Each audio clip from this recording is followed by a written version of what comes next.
Today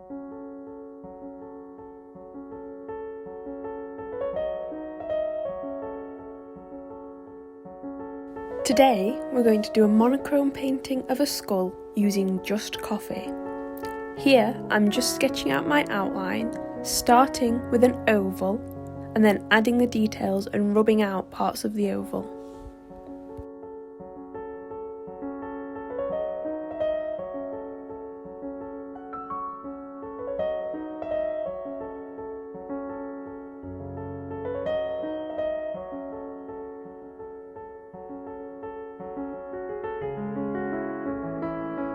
Once finished my skull outline, I then take a rubber and rub out the outline so I can faintly see the line. This is so we can't see pencil markings through the coffee paint.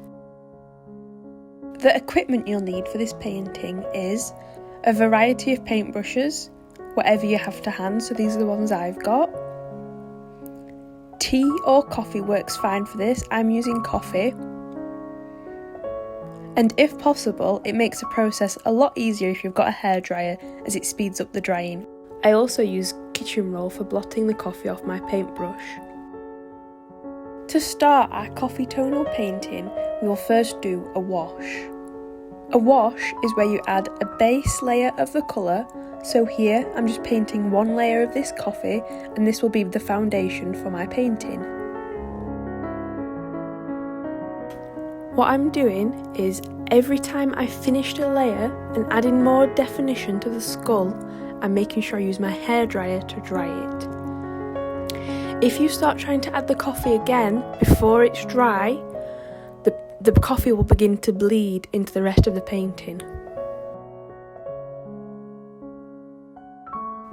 In the shadowed area, where the cheek is on the skull, I managed to not let the paint dry properly with the hairdryer, so you can see how it starts to bleed out into the rest of the painting. And luckily I'll be able to fix this, but it is an example of what can go wrong if you don't wait for your layers to dry.